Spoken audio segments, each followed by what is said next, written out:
kung ito nga ba ay magpapaigting sa kung ano na ang current na talagang nagiging estado ng Pilipinas pagdating sa kung anong inaasahan mula sa kanila ng buong mundo.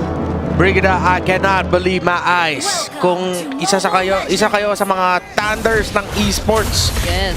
I cannot believe na nakikita ko Team Liquid Echo kontra sa Team Spirit sa Mobile Legends Bang Bang. Oo.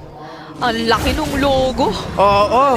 sa ating slightly curved screen, by the way. Parang hindi lang slightly curved eh. Hindi ba? Ang ganda grabe talaga yung curve nun. Oo nga, Parang wave. naka-S na talaga siya. Oo. Halos ganun na. At ganoon na lang din kasi kalaki ang pwede nating or yung labang ito para sa maraming manonood, especially for the Filipinos na syempre noong debut pa lang o Deus Vult pa lang ang kukunang ito. Sabi nga ng ating panel kanina, magmula pa doon sa Pilipinas ay marami na silang napabilib. So ito ay isa na namang pagsubok. And again, even for Team Spirit, para kinakit bomba dyan, very vocal naman sila eh. Di ba? Oo. Na excited sila talagang tumapat sa mga teams mula sa Pilipinas, teams from the strongest regions. Kasi doon talaga nila na mas natutunan. O doon sila nakakakuha pa ng learnings. Pero speaking of, kakabanggit lang natin kay Kid Bomba. Pinuntahan na agad siya. Na-force out na yung flicker dito ng Barats. So, kulang ng isang importanteng abilidad para sa pag-set up sa teamfight. Pero grabe, yung Liquid Echo gusto talaga nilang patrasin yung Barats na ito. Yung Sha Essence, yung residue na hinigop dito ng Yuzong. Hindi sapat yung damage na mabibigay kay Kid Bomba. He's gonna be forced back. But 8 seconds bago mag-spawn ang unang turtle sa laban, si Carl TZ. On his signature back siya, nagbibigay ng vision. Medyo templado, no? Yung nakikita naming ikot from Team Spirit. Kasi nababanggit previously, lalo nung day 1, parang nag-experiment or medyo nagte-testing pa yung Team Spirit. But today, even from the drafting phase pa lang, ramdam mo na mas tinatry nilang i-calculate pero ito na agad yung Black Dragon form nila kay Sanford na parang hindi mawawala pag may objective take ang Liquid Echo or kahit wala ngang kalabang kita, kailangan, tingnan mo, ganina, kinas niya pa rin. Oo, zone out lang, pang zone out. The Filipino Dragon, Sanford, na Liquid Echo. And of course, Liquid Echo, dahan-dahan lang muna nila yung approach, pero Team Spirit, alam naman nila na mangyayari siguro na hindi na nila makuha yung unang turtle. Pagkatapos ng na-force out nila yung flicker, tapos napauwi nila yung Kid Bomba, parang yun na yung signal na okay, talo na yung EXP laner namin para makapwesto sa unang turtle. So, that means si Sao, yung sinasabi ng pro player, yung tinatawag nilang inaaurahan. Oo. Para lang makakuha ng vision, ganun. So, yun, Team Spirit, tignan natin kung makakahanap sila ng play. Baka sa opposite side ng mapa. Kasi yung mga rotation ngayon ng dalawang jungler, si Carl TZ lagi pataas. Pero si Marl naman lagi pa baba. Baka sa good lane naman sila mag-next week. Next sequence. Kwento pala ng mga aura rin. Oo. Nakikita nating series para dito sa second game na or match natin of the day. Kasi yung previous or first match natin, punong-puno lang aura. Oo. Mula doon sa Homeboys. So dito naman, sino yung mas makakapagpakita nun sa pagitan ng dalawang teams ito? Dahil napakatahimik kung tutuusin no laban natin, no Renmar? Wala pa tayong casualties or kills whatsoever. At pag nagkakakitaan sila, ipupursue nila kung ano yung tinatry nilang gawin. Yes. Pero hindi nila i-attempt na mag-engage doon sa kalaban. Oo. Yung parang courting phase muna. Ay, wow. Wala pang engagement. Oo, wala pa.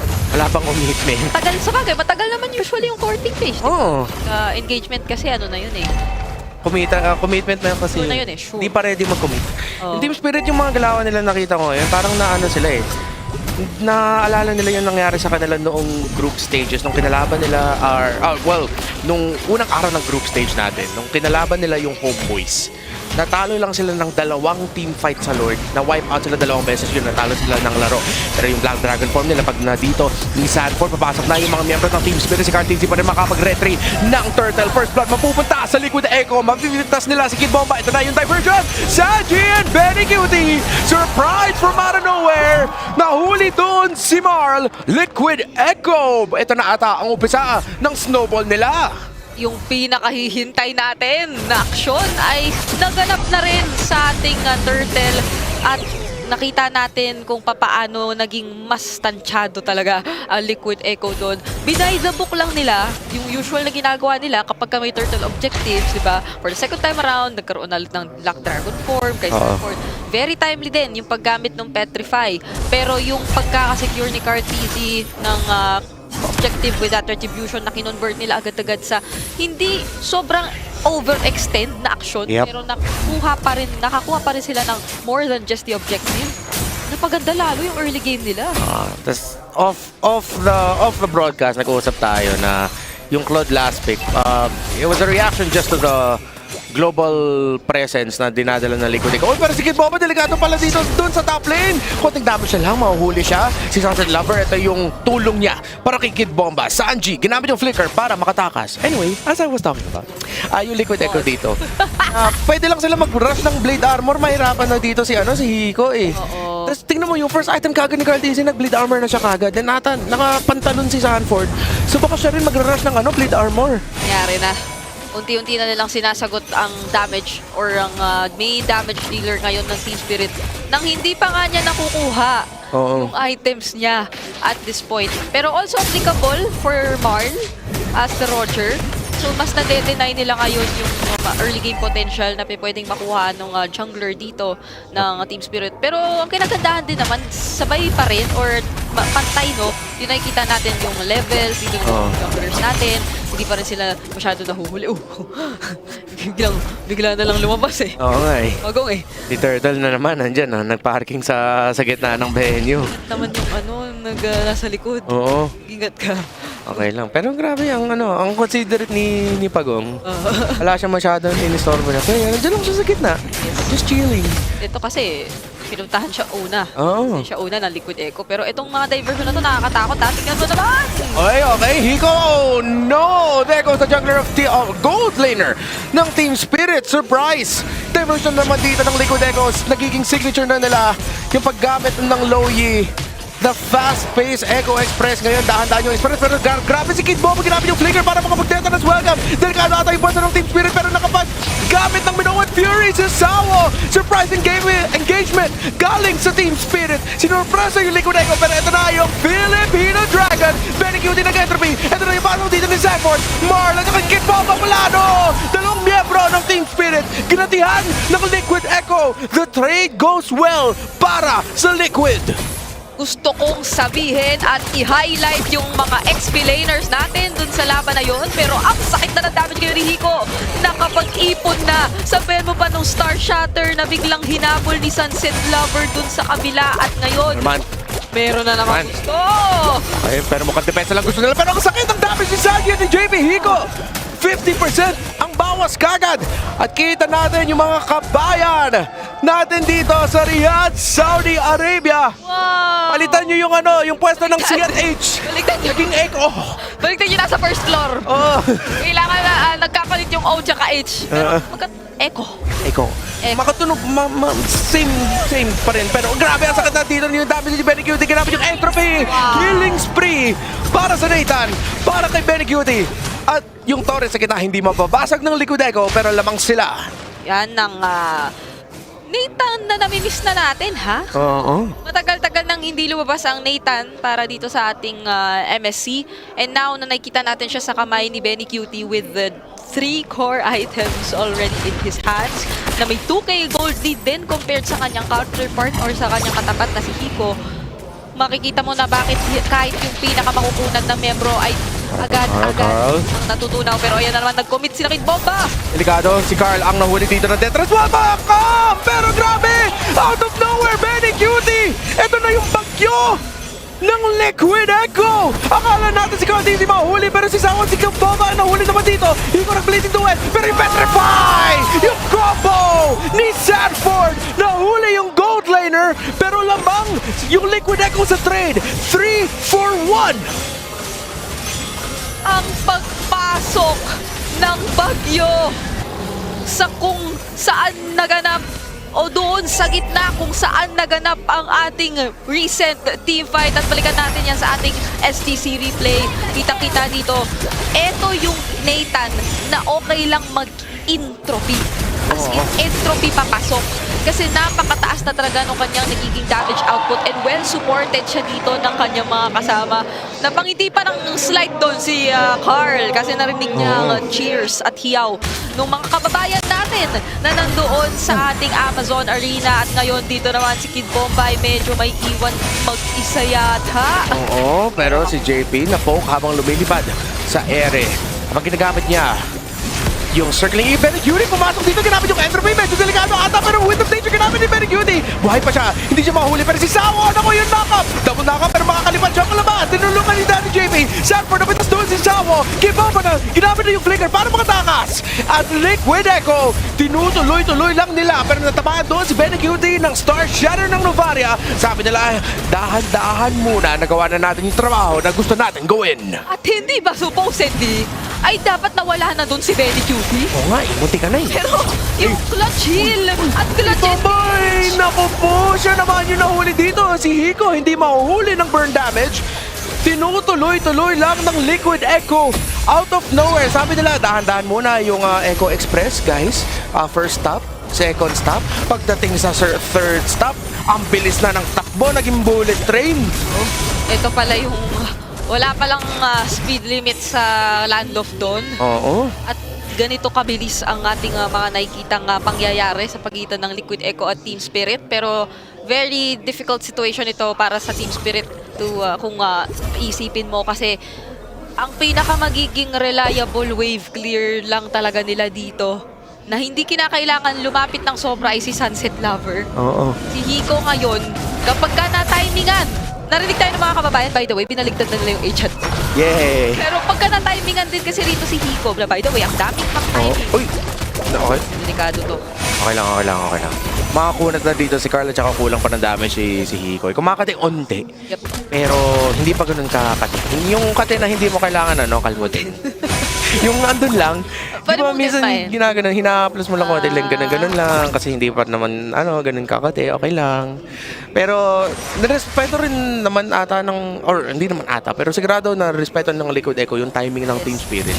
Kasi di ba biglang umpisa na lang sila na tuloy na engagement. Kasi alam nila, kung tinuloy pa nila yung dahan-dahan na approach, baka makapag-power spike yung Claude. Pero dahan-dahan sila. Then at some point, na-realize sila, guys, bilisan na natin to kasi oras na ng Claude. Kumakati na onti. So, yun. Andito tayo sa point na Liquid Echo, yung may lamang. Yung kanilang kilometers per hour ay unti-unti lang nilang nire-ramp up. Oo, liit ng barrage. Ginamit na, yung Flying Dragon technique! Grabe, sinune out! Paglabas niya dun sa dispersion! Diversion pala! Benecuity na ngayon nagpa-frontline dito! The Liquid Echo in the zone! Nakita na namin yun. Kaya naging manong Filipino Dragon si Sanford. Nakita na namin yun sa isang tournament a few weeks ago kung saan nag-qualify yung Liquid Echo. Yung The Flying Dragon. Hindi, lumilipad naman talaga yung Dragon. Pero teleporting, flying Dragon. Dragon. Okay, teleporting, flying dragon. Salamat, Brigida. Pwede na kayo mamili doon. Kasi either way ay nakakagulat talaga yung Dragon. Kasi alam mo, kita na eh. Oo. Kita naman na dito ni Kid Bomba or ni Sawo doon sa nakikita nating brush ko sa nakasungkipi ngayon na may magda-diversion eh. But to think na yung magda-diversion ay hindi basta-basta nakatapak sa lupa. Oo. At sa halip ay lumilipad sa ere pa. Paano mo agad o marereactan yun? Pero ang sakit nakakatunaw na si Okay, sakit. Carl Daisy, dahan-dahan. Pero papasok na dito. Ito na naman yung Flying Dragon ni Sanford. Pero si Sawo, with the knock-up, kinaharap niya ata yung magandang entry sa pag-flicker at ultimate niya. Pero sabi dito ni Sawo, guys, calm down. We will relax. We will defend. And Team Spirit, makakadepensa nga. Nakakapagdepensa nga sila rito.